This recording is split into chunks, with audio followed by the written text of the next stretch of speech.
కూటమి ప్రభుత్వం వచ్చిన తర్వాత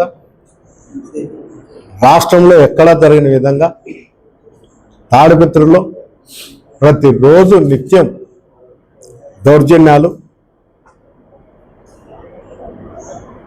ఈ విధంగా మహిళలు వాకింగ్ అయినా కూడా వాళ్ళ మెడలో గొలుసులు కూడా లాక్కోవడం జరుగుతుంది. ఇది గంజా వ్యాపారానికి తాడిపత్రి అడ్డగా మారింది. 20 కేజీలు గంజా దొరికితే లాడ్జ్లో రైల్వే స్టేషన్లో 10.5 కేజీ దొరికిందని చెప్పి కేసు పెట్టడం జరిగింది. కనీసం ఇన్వెస్టిగేషన్ కూడా జరగలే. ఎవడో ఒరిస్సా వాళ్ళు దొరికితే ఒక్క రోజు కూడా స్టేషన్లో ఇన్వెస్టిగేషన్ కానీ ఎస్పీ ఆఫీస్లో ఇన్వెస్టిగేషన్ కూడా జరగలే. దీంట్లో ఎవరెవరికి ఎంత భాగం ఉంది అనేది తేల్చాల్సిన అవసరం కూడా. అక్కడ ఉండేటువంటి పోలీస్ అధికారులు ఏమన్నంటే జిల్లా అంతా ఉంది మట్కా గ్యామ్లింగ్ అంటారు. గంజా అయితే ఎక్కడ లేదు కదా, తాడిపత్రి ఉంటే సప్లై అవుతుంది. దీంట్లో అక్కడుండే అధికారులకు ఎంత భాగం ఉంది, అక్కడుండే ప్రజాప్రతినిధులకు ఎంత భాగం ఉందో తేల్చండి.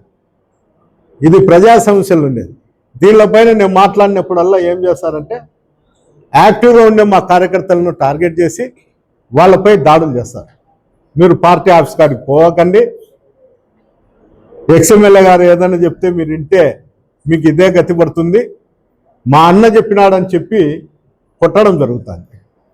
పోలీస్ అధికారులు అక్కడ ఉండేవాళ్ళు ప్రేక్షక పాత్ర పోషిస్తారు. ఎలాంటి కనీసము వైఎస్ఆర్సీపీ వాళ్ళు ఎవరన్నా ఉంటే వాళ్ళను దొబ్బి టీడీపీలను గలాటలు చేయమని ప్రోత్సహిస్తారు. ఉదాహరణకు నిన్న కేసిరెడ్డి ఉదాంతం స్టేషన్ ముందరే అంటే డివైడర్ పక్కన నిలబడుకొని కాఫీ తాగేవా అని స్టేషన్ ముందరనే 5:30-6 గంటల ప్రాంతంలో కొట్టడం జరిగింది. అంటే రద్దీ ప్రాంతం. ఆ టైంలో పోలీస్ అధికారులందరూ కూడా స్టేషన్లోనే ఉంటారు. కనీసం 50 మీటర్లు కూడా ఉండదు.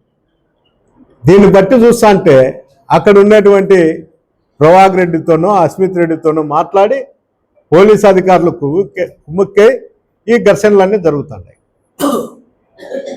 మేము ఎప్పుడు అయినా కానీ మా ఫోన్లు అంటే ఎస్పీ గారు ఎత్తారు, కానీ మేమైతే మెసేజ్ పెట్టి చెప్తుంటాం. అక్కడుండే డిఎస్పీ గారితో మాట్లాడితే నేను చూస్తాను అంటాను.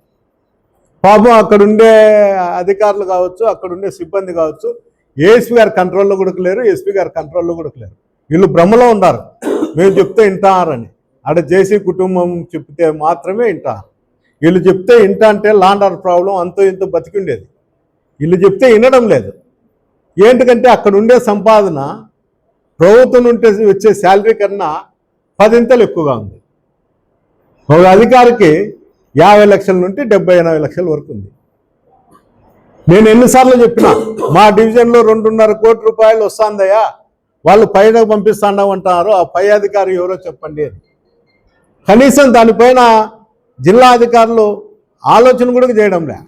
ఏదేమైతే ఉందిలే, ఎవరు తినేది వాడు తింటాడు, ఎవరికి వచ్చేది వానికి వస్తుంది, ఏమన్నా చేయనిలే. ఏమి అధికార పార్టీలో అధికార పార్టీ అండదండలు ఉంటే లోకేష్ బాబు చంద్రబాబు నాయుడు మళ్ళీ మాకు మంచి పోస్టింగ్ ఇస్తారు, మేము ఎక్కడుండే ఉద్యోగం చేయొచ్చు. ఒకవేళ పొరపాటున ప్రభుత్వాలు మారి మాకు ఏదైనా పనిష్మెంట్ వస్తే ఈ డబ్బుతో రియల్ ఎస్టేట్ చేయొచ్చు, లేకపోతే రకరకాల వ్యాపారాలు చేసుకొని ఉండొచ్చు. మేము మాకు విఆర్కు పంపించినా కూడా మాకు సంతోషం అనే పరిస్థితుల్లో అక్కడ ఉండే అధికారులు తయారైనారు. లేకపోతే బట్టలు ఇట్సేసి దౌర్జన్యాలు చేస్తారు పోలీస్ అధికారులు. ఏ వ్యక్తి పోయినా, మా పార్టీ వాళ్ళే కాదు కానీ సామాన్యుడు పోయినా కూడా కంప్లైంట్ తీసుకునే పరిస్థితి లేదు. అది ప్రభాకర్ రెడ్డి అన్నా చెప్పాలా, లేకపోతే వాళ్ళంతా వాళ్ళు ఏదైనా పిటి కేసు వేసి పంపేయాలి.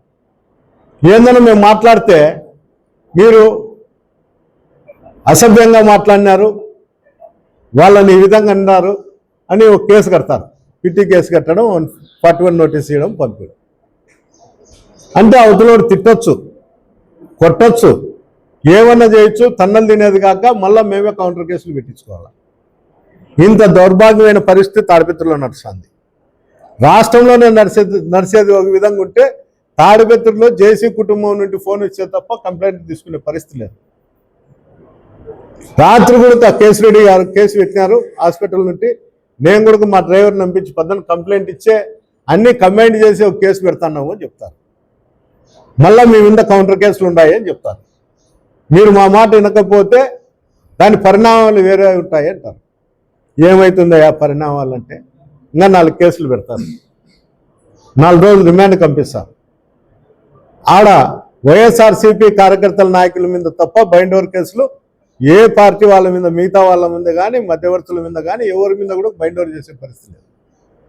ఎవరైనా స్టేషన్కి పోతే నీ మీద బైండ్ ఓవర్ కేసు ఉంది, నీకు ఇంతకుముందు 2 కేసులు ఉన్నాయి, దాంట్లో రిమాండ్ పంపిస్తా అని బెదిరిస్తారు.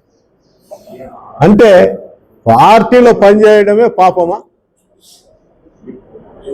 ఇదంతా ఒక ఎత్తు అయితే అక్కడుండే పోలీస్ అధికారులు చాలా నీచంగా ప్రవర్తిస్తారు. జేసీ అనుచరుల కన్నా అక్కడుండే పోలీసు అధికారులు ఇంకా నీచంగా ప్రవర్తిస్తారు. దాని బదులు బట్టలు ఉడికేసి మేము కూడా జేసీ అనుచరులు అని చెప్పి వాళ్ళు సివిల్ డ్రెస్లు వచ్చి వాళ్ళు కూడా పక్క రాజకీయాలు చేస్తే దీన్ని ఒప్పుకుంటాను నేను కూడా. ప్రజల్లో తిరుగుబాటు చేసే రోజు ఏదో ఒక రోజు వస్తుంది. ఇట్లే కాలం అనేది నిర్ణయిస్తుంది. చెప్తాంటారు నువ్వు చేసినప్పుడు ఎప్పుడు అని. నేను ఎప్పుడు ఏమీ చేయలే. నేను అతను ఇంట్లోకి పోయినా అనేది చెప్తా అంటాడు. ఏంటికి పోయినా అనేది కూడా దానికి చెప్పాలి. అతను ఎప్పుడు కూడా మీ ప్రెస్ వాళ్ళు కూడా ఎవరు అడగలే. అతను చెప్పేది వింటారు, వినకపోతే తిడతాడేమనే భయం మీకు కూడా. ఫోన్లు చేస్తాడు, తిడతాడు, మెసేజ్లు పెడతాడు, తిట్టిస్తాడు, అక్కడ ఉండే వాళ్ళ కార్యకర్తలతో తిట్టిస్తాడు. ఈ తలకాయ నొప్పి నాకేంటి కానీ అందరూ కూడా ఓరికైతాను.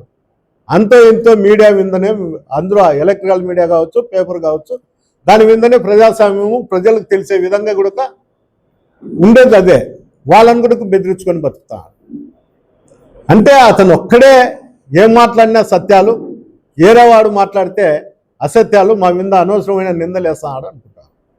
ఎట్టి పరిస్థితుల్లో కూడా ఎన్ని కష్టాలు వచ్చినా, ఇంతమంది మీద దాడులు చేసినా మా కార్యకర్త ఎవరు కూడా తెలుగుదేశం జెండా పట్టిన పాపాన్ని కూడా పోవడం లేదు ఇంతవరకు. ఆ పరిస్థితి కూడా నేను తాడిపత్రిలో తేనిను.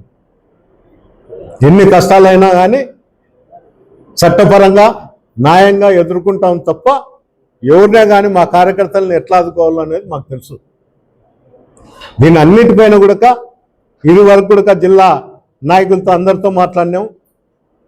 26వ తేదీ పోలీస్ స్టేషన్ సర్కిల్లో గాంధీ విగ్రహం దగ్గర సామూహికంగా దీక్ష చేపడతామని చెప్పడం జరుగుతుంది.